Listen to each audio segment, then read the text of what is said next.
welcome back to my channel. So today I'm going to make a video on how to use a microwave. इसमें मेरी मम्मा help करेंगी. Hello everyone, welcome back to our channel. आज मेरी बेटी ने बोला कि मुझे माइक्रोवेव पर कोई वीडियो बनानी है, तो उसके यूजेस पर बनानी है, तो मेरी हेल्प कर दो। तो चलो मैं बताती हूँ कि मैं किस तरीके से यूज़ करती हूँ अपना माइक्रोवेव। तो सबसे पहले मैं बताऊँगी कि मेरे पास माइक्रोवेव कौन सा है, कितने लीटर का है। ठीक है, तो ये मेरे पास माइक्रोवेव ये LG का है और ये 32 लीटर है, कन्वेक्शन ओवन है। इसकी कैपेसिटी यहाँ से मुझे बोल दिया या फिर ये अंदर से है। ठीक है, तो ये LG 32 लीटर कन्वेक्शन ओवन है। इसके बारे में मैं आपको बताऊँगी, इसके यूजेस के बारे में बताऊँगी। तो फर्स्ट आप वहाँ से जब प्लग ऑन करते हो तो ऐसे इंडिकेट होता है। सिर्फ मैंने ऑन किया है। अब मैं बताती हूँ कि इसके फीचर्स क्या क्या है, किस तरीके से इसको यूज़ करते हैं। तो फर्स्ट यहाँ पे देखा होगा ये माइक्रोवेव लिखा हुआ है, ये ग्रिल एंड कॉम्बिनेशन एक ही बटन में है और इधर कन्वेक्शन और बाकी फिर डायरेक्ट फ्राई ये सब चीज़ें हैं। पहले मैं इनके बारे में बताऊँगी क्योंकि ये ज़्यादा यूज़ में आते हैं। ठीक है, तो सबसे पहले हम बताएंगे कि माइक्रोवेव बटन को किस तरीके से यूज़ करते हैं।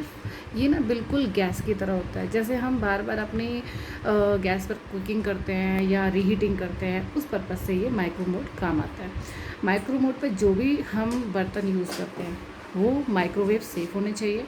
इस तरीके से आप या तो कांच के कोई भी बोरोसिल मैंने ले रखा है, इस तरह का यूज़ करो, या फिर इस तरीके के इसके साथ जो यूटेंसिल्स आते हैं ये है, ऐसे ये यूज़ कर सकते हो। तो मैं आपको दिखाती हूँ कि माइक्रो मोड पे हम रीहीटिंग कैसे करते हैं। तो सबसे पहले आप इसको ओपन करोगे और समझोगे मैंने इसमें पानी लिया है, तो आप समझो इसमें दाल है या चावल है या कोई भी सब्ज़ी है, आप समझो इसको आपको रीहीट करना है। तो सीधा आप क्या करोगे, सेंटर में रखोगे और इसको बंद कर दोगे।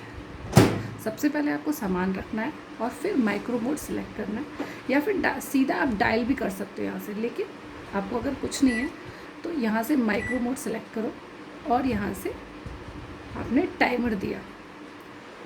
आपको समझ में आया? मैं फिर से बताती हूँ। माइक्रो मोड पे सिर्फ रीहीटिंग करते हैं और पोटैटो बॉईल करना है वो सब आप कर सकते हो। तो माइक्रो मोड सेलेक्ट किया और ठीक सेलेक्ट करने के बाद मैंने डायल घुमा दिया, मतलब ये टाइमर दे दिया। मैंने यहाँ पे 1 मिनट का टाइमर लगाया और 1 मिनट का टाइमर लगाने के बाद ठीक यहाँ से स्टार्ट कर दिया 1 टाइम, और ये यहाँ पे गर्म होने लग जाएगा। और जब आपको लगे कि ये बीच में मुझे देखना है तो आप यहाँ पे 1 टाइम स्टॉप करोगे। एक यहाँ पे बटन दे रखा है, यहाँ पे 1 टाइम स्टॉप करोगे और यहाँ से आप ओपन करके चेक कर लोगे। आपको लगता है आपकी चीज़ हो गई है तो आप इसको 2 टाइम करके और निकाल सकते हो, ये क्लियर हो जाएगा। अगर आपको लगता है कि नहीं अभी दोबारा करनी है तो यहाँ पे से कुछ भी टाइमर को चेंज करने की ज़रूरत नहीं है, कोई डायल चेंज करने की ज़रूरत नहीं है। सीधा आप यहाँ से स्टार्ट करोगे और ये टाइमर यहीं से कंटिन्यू करेगा। ठीक है, तो यहाँ से मैं 2 टाइम, मेरा समझो हो गया है तो मैं 2 टाइम क्लियर कर दूँगी।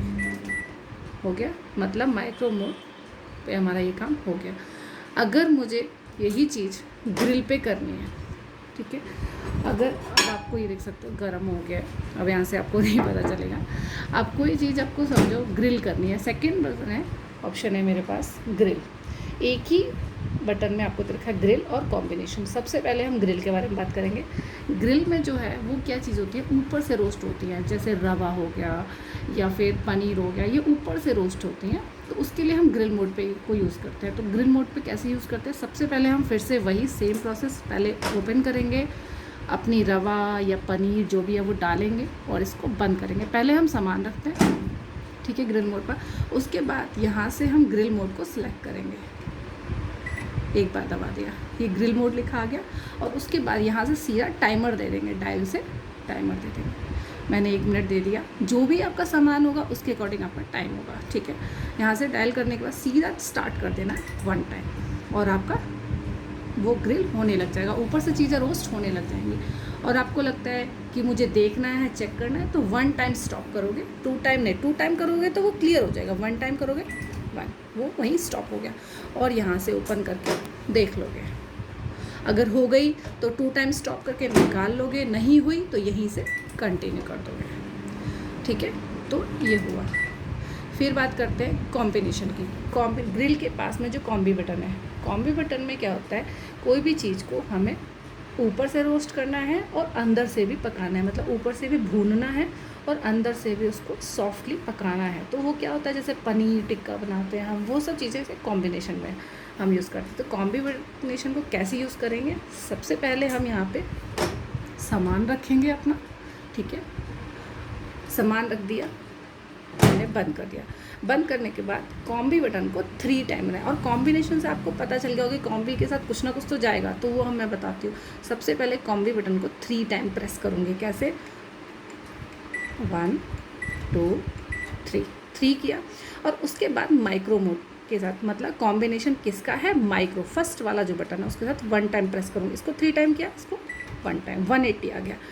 और उसके बाद इतना करने के बाद ये 180 के बाद सीधा डायरेक्ट मैं टाइमर दे दूँगी, दे दिया।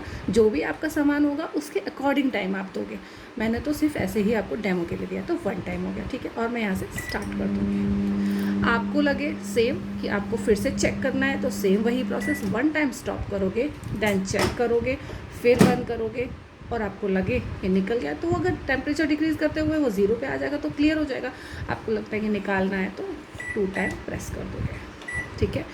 अब आता है कन्वेक्शन ओवन, कन्वेक्शन मोड जो किस यूज़ में आता है, कन्वेक्शन जो मोड है वो आता है हमारा बेकिंग में। जैसे कि हमें केक बेक करना है, पिज़्ज़ा बनाना है, उसके लिए हम कन्वेक्शन मोड में बनाते हैं। ये नहीं, इसमें और सब चीज़ों में हम सबसे पहले ओपन करके सामान रखते थे, इसमें हम ओपन करके पहले सामान रखें। बेकिंग के लिए हमेशा प्री हीट की ज़रूरत होती है, एक तंदूर की ज़रूरत होती है, तंदूर तैयार करना होता है, तो वो होता है कन्वेक्शन मोड पे। वो कैसे यूज़ करते हैं, सबसे पहले कन्वेक्शन ओवन को सबसे पहले कुछ सामान नहीं रखेंगे, सबसे पहले हम इसको 1 टाइम प्रेस करेंगे।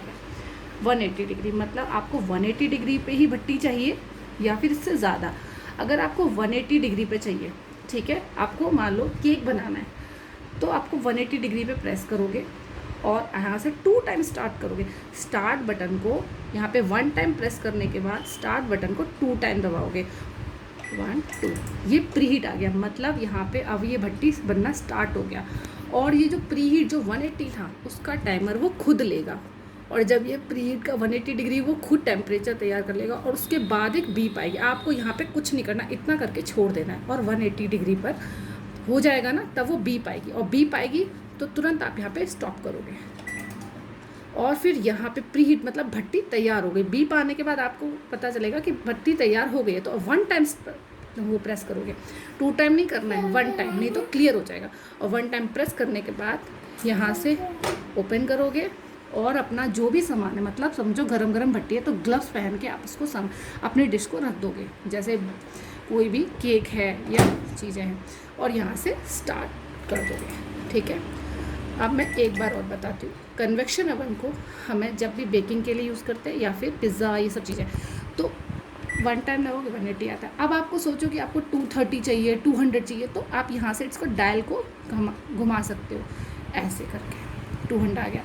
आप 230 है, मेरा इससे ज़्यादा ऊपर नहीं है, तो मेरा इतने ही टेम्परेचर रहता है, तो 230। आप इसको इस पर पिज़्ज़ा बनाना चाहते हो, तो यहाँ तक आपका टेम्परेचर सेट किया। फिर से बताती हूँ, कन्वेक्शन मोड को सिलेक्ट करते हैं और यहाँ से अपना कितनी डिग्री पर आपको करना है उतना करें, और उसके बाद 2 टाइम स्टार्ट करना, 1 2, प्री हीट, अपने आप वो टाइम लेगा, फिर बीप आएगी, जैसे बीप आएगी फर्स्ट टाइम, और फिर उसके बाद डिश आप डाल दोगे, और डालने के बाद तब आपको टाइमर देना है। प्री हीट का टाइम वो खुद लेगा और बीप देगा, लेकिन जब आप डिश डाल दोगे तब आप टाइमर दोगे, यहाँ से आप टाइमर दोगे, और फिर यहाँ से स्टार्ट कर दोगे, ठीक है। तो बस, और फिर जब बन जाएगा तब आप चेक करके यहाँ से क्लियर भी कर सकते हो। Okay, thank you.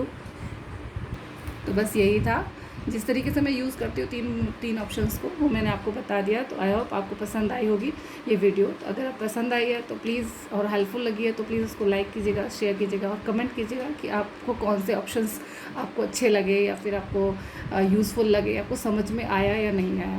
तो थैंक यू। अगर आपको मेरी वीडियो अच्छी लगी, हेल्पफुल लगी, तो प्लीज़ लाइक शेयर और सब्सक्राइब करना मेरी वीडियो को, और कमेंट करना मत भूलना। Bye, see you soon.